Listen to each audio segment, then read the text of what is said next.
نحمدہ و نصلی علی رسولہ الکریم۔ راجن پور پاکستان سے ایک سوال ہمارے پاس آیا کہ یہ سیلاب اور زلزلے کیوں آتے ہیں؟ تو آج کل ہمارے ملک میں بہت زیادہ سیلاب آیا ہوا ہے اور بہت زیادہ لوگ اس میں فوت ہو چکے ہیں، انتقال کر چکے ہیں، اور کئی لوگ ہیں بیچارے ان کے مکانات تباہ ہو چکے ہیں، بہت زیادہ لوگوں کا نقصان ہوا ہے۔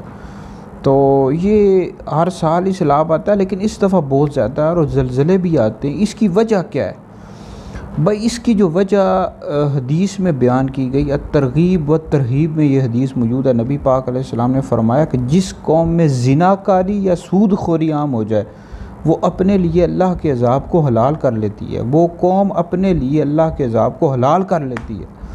بھائی غور کرو اس حدیث پر، حضور کیا فرما رہے ہیں کہ جس قوم میں زنا کاری یا سود خوری، اب کون ایسا بندہ ہے جو اس کا انکار کر سکتا ہے؟ ہمارے ملک پاکستان کے حالات دیکھو، سود کتنا عام ہو گیا ہے، سود لوگ کھا رہے ہیں اور سود کا کاروبار کر رہے ہیں، کمپنیاں کر رہی ہیں۔ مجھ سے تو لوگ، ہمارے دارالفتاح سے لوگ سوال بھی کرتے رہتے ہیں، اور کئی سودی کمپنیاں کام کر رہی ہیں، اور زنا عام ہو گیا ہے۔ ہر بندے کے پاس 50-50 ہزار کا موبائل ہے، اس میں فلمیں، ڈرامے، تو پتہ نہیں کیا کیا دیکھ رہا ہے۔ تو ہم لوگوں کو توبہ کرنی چاہیے۔ زلزلے سیلاب اسی وجہ سے آتے ہیں بھائی۔ توبہ استغفار کریں، نماز پڑھیں، قرآن پڑھیں، اور اپنے گناہوں سے اللہ رب العزت سے معافی طلب کریں، اپنے گناہوں کی معافی طلب کریں۔ تو لہٰذا یہ اسی وجہ سے سیلاب آتے ہیں، زلزلے آتے ہیں، ہر سال آتے ہیں۔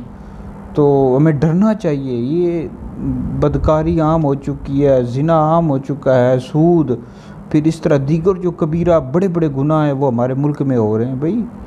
تو لہٰذا ہمیں اپنے بچوں کو بتانا چاہیے، یہ ویڈیو آپ لوگ سنیں، آگے بھی شیئر کریں تاکہ دوسرے لوگوں کو بھی پتہ لگے کہ سیلاب و زلزلے آنے کی کیا وجہ ہے۔ بہر اللہ تعالی ہمیں گناہوں سے محفوظ رکھے، اور زیادہ سے زیادہ جو سیلاب متاثرین ہیں ان کی آپ زیادہ سے زیادہ مدد کریں۔ وہ ویڈیو سن کر آگے بھی شیئر کر دیں۔